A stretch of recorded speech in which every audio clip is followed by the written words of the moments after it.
Hey everyone, it's Solidus here, and finally patch 8.2 has hit the PTR, and we can finally log in and get to see everything that is coming up in the coming patch and try it out, give feedback and see what's going on. So for this video, I am going to be focusing on the new and improved Heart of Azeroth. See what it's all about, give you my thoughts and opinions on this, and just generally get a feel for it, because it is different to what we have today. It does feel very, very similar to the Legion artifact and leveling up your artifact and unlocking abilities, but there are some differences and such. But just how much of a difference is this going to make to this expansion? We know that there's been a lot of negativity around Azerite traits and grinding the AP up on your neck. It's not been the most fun experience of all, especially when you get a new piece of gear and upgrade, and then you haven't even got as many traits unlocked on your older piece, which has felt a bit of a downer. So Blizzard have listened. They have introduced a new system, but does it really fix the problem? And that's what we're going to be looking at in this video. So to get the Heart of Azeroth unlocked, you are going to have to go to speak to Magni in the new and improved Chamber of the Heart. As you can see, it has been fixed up. Azerite isn't leaking from the room anymore.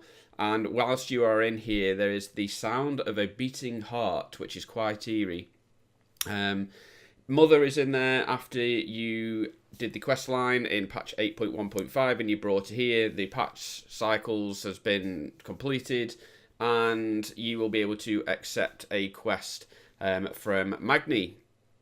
You need to go and speak to Mother, who will then introduce the essence to you, which is what you use to put into the Heart of Azeroth, which we'll come on to in just a minute, all the different essences.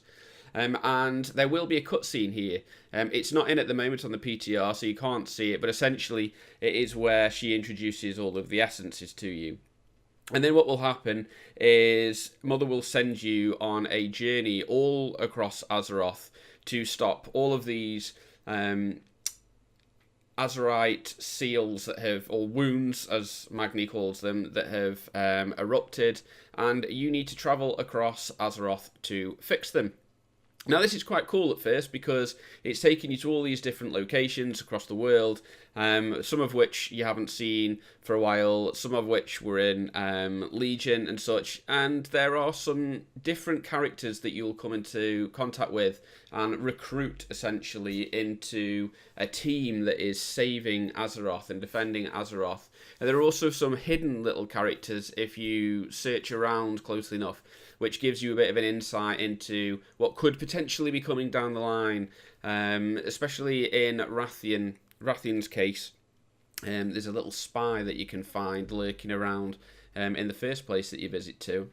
So across the world you go, though, and the locations that you will end up visiting are Neltharion's Lair. You'll go to Nordrassil, the Maelstrom, Emerald Dream, Twilight Highlands, and then you will have the Union of the Dragonflight at the end. Now, basically what you're doing is you are travelling around. Like I said, there'll be the Azerite wounds that you'll be used to from the game, and they will be about. You use your Heart of Azeroth to close those. You kill some mobs, and essentially all of the quests are the same, which is the most frustrating thing about this, is every scenario is pretty much exactly the same. Go here, kill mobs, fill up a bar. And there wasn't a great deal of variety in that, and it did get fairly boring fairly quickly, albeit in different locations, and recruiting in some new characters to stand by your side. The last one that you do, if I remember rightly, is the scenario in the Twilight Highlands. You will need to have a level 58 neck to do this in the live game. On PTR it was available to us straight away, and essentially you have to go and meet up with Kalikos and go and find Alexstrasza and help her out so that you can recruit them into this team.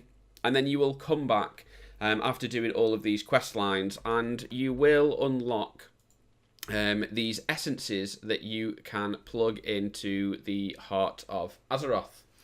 Now, once you've done that, what you do is you come along to the Heart Forge. You'll get an achievement to say that you've unlocked it, and you can right click on it. Very similar to your artifact weapon in your class order hall, where you can see your weapon float in front of you. You can see the heart, and it'll bring up this interface. Now, whether this interface is the final one, I don't think it is. I think I remember hearing Blizzard saying that they are still working on this. You're going to get something that looks a lot like this. It's very similar to what the glyph system used to look like. And what it will do is it will enable you to switch in and out these different essences. Now, at first glance, some of these are fairly boring, and they don't do too much. They're more of like passive abilities. Some of them, though, are quite fun, and they will make a slight difference to your character. The vast majority of them are standard across the board. However, there are some that will impact your class. So this one here, for instance, the Vision of Perfection, will alter your adrenaline rush in some way.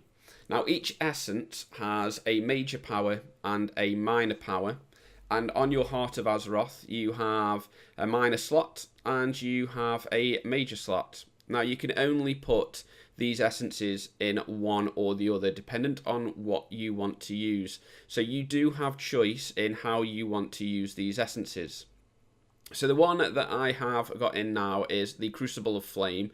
It was the first one that I got, and I am using it in my major power slot, as you can see here. And what this does is it blasts the target with a ball of purifying flame, dealing damage to an enemy or healing somebody if you use it on an ally.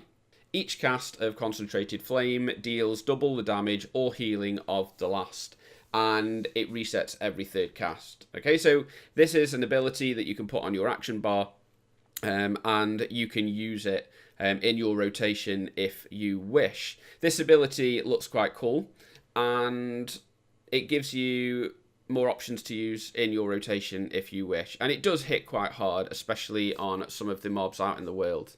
Now, the minor power of this is a passive ability, and it gives your spells and abilities a chance to grant the Ancient Flame for 10 seconds, which increases your critical strike rating by 153. So as you can see, the differences between the two is one is an active ability that you can choose to use, and the other one is a passive. Okay, so the next thing to know about the essences is that they each have their own ranks. The ranks will require you to do something different throughout the game in order to achieve them, with the last rank typically looking like it's going to be something quite harder to recognise effort that players are putting in. And from what I've seen, it looks like this will add a visual effect, so people can see that you have put in the effort in. That, for me, is a really good thing. I'm really excited to see what these all are, because for me, it's like a mini mage tower type thing. You do some harder content, you want to be rewarded for it, and a cosmetic for me is a really good way of doing that, because it makes you different from everybody else. So when you are looking through the essences, it will tell you how to get these essences. So as you can see here, Blood of the Enemy, you need to complete the achievement Battleground Initiate in Season 3 or later.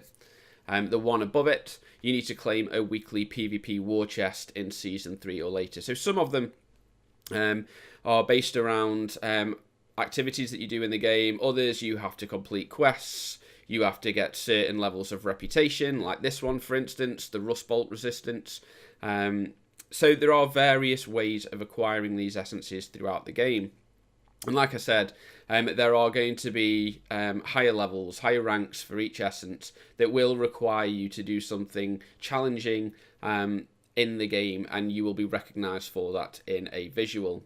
So overall, there is a bit of variety in this. You are given a choice in what you want to add into your Heart of Azeroth. We don't know yet exactly what this is going to look like, and I am assuming that because what we have here is level 55 and then level 65, but there has got to be, and I'm fairly sure that I've read somewhere that there are going to be, very similar to the artifact system, you're going to have a user interface here with multiple levels in that you can see that what you're going to be unlocking as you go. Like I said, this one here, the next rank 2 in the live version of the game will require you to be level 58. So there is going to be changes made to this, and hopefully we'll see that happen over the PTR before it is released. So that in itself is the system. It is fairly simple. It will feel familiar to most people. If you played Legion, you will understand this. The difference is going to be in the major and minor powers. But for me, that is a good thing because it is giving you choice on how you want to use these essences in your Heart of Azeroth. So what do I think of this system? Well, it's better than what we've got now. That for me is key. What we have now is fairly boring and it can be frustrating, especially if you aren't getting the traits. And there is nothing worse than getting a new piece of gear. You've saved up your titanium residuum for weeks. You've got a new piece of Azerite gear, and then you can't even use half of the traits on it because your neck level isn't high enough. Obviously, that's getting less and less now as the amount of AP that you require to level up your neck is getting reduced. So people are getting their neck levels quite high now, just through playing casually. But overall, it has been a bit of a frustrating experience to that. Now, this isn't replacing Azerite traits. They are still going to be in the game, and new traits are coming in. However, they will all be unlocked from the get-go. So Azerite traits are staying. Personally, for me, one thing that I am concerned about and I would like to know a little bit more about is how this is going to work for ults. If you're like me, then you have a lot of ults. You will play multiple classes throughout the game, and generally you get penalised and stuff like this, and it's really, really frustrating. Now, I don't mind grinding up my Heart of Azeroth level across each character, that's a given, and I'm not expecting that to be given to me, but unlocking these essences could get very frustrating if you have to do it on each one of your ults. Let's say, for instance, that one of the essences is relevant to a number of your ults, and it requires you to complete 4 mythic keystone dungeons at 7 or higher. Whilst that's not difficult to do you really need to do that across all of your characters, or are these going to be account bound, and once you've unlocked them, they are available to use on all of your ults? I haven't seen anything on this yet. I may have missed it, and I'm fairly sure that when you pick up the essences, they say soulbound on them, which leads me to believe that you will need to do this each time per character. Now, if you're going to be using different essences on each of your characters, that's not such a bad thing. But say, for instance, you want to use the same essence in all of your tank specs, that's going to get frustrating really, really quickly. So I'd be intrigued to see where they go with that one. Blizzard tend to forget ults at the start and then introduce a catch-up mechanic. That is frustrating, at least for me personally. Will this fix the core problem of the game that people are having their frustrations with? For some, yes, I think it will. I think this will make some people feel a lot better. You're not going to please everyone with this, and I've already seen some people saying that this isn't going to make a difference to the way that their game is playing for them. But ultimately, I think this has been a wise move. I think it was clear from the get-go. I think Blizzard realised that Azerite wasn't doing what they wanted it to from the get-go, and they have been working on this for longer than we probably realise. I'm surprised that it's up on the PTR straight away. I thought it was going to be coming a lot later in the PTR. I'm glad it's not, though, because we can now give feedback on this, and hopefully they'll be listening and implementing any changes. Myself, I think it's better than what we've got now, and at the end of the day, if it's better than what we've got now, that is a good thing. There are some changes that I'd like to see to it. I obviously want to see how it's all going to look and feel once it's more developed. And I'd be intrigued to see more of these essences be relevant to the class that you are playing as well. Because yes, whilst this is great, this Crucible of Flame is great, it doesn't feel very roguelike. It looks like a arcane barrage from an arcane mage, and it doesn't necessarily feel like a rogue. That's kind of cool, but then at the same time, I like my class fantasy, especially when it comes to playing my rogue. So it would be good to see some more essences coming down the line that does impact my class specifically. But overall, it is a better change, and I'm looking forward to seeing how this goes in the live game. So there you go, that is a very quick overview of the Heart of Azeroth. Let me know what you think in the comments below. Do you think this is better? Do you think this is worse? Do you think that this is going to improve the game in any shape or form? But either way, let me know. There's currently lots going on the PTR. I've got some stuff on Mechagon coming up, and as the PTR goes on over the coming weeks, there'll be more videos coming out. So if you want to see more, please feel free to subscribe to the channel. Thank you very much for watching, and I will see you in the next one.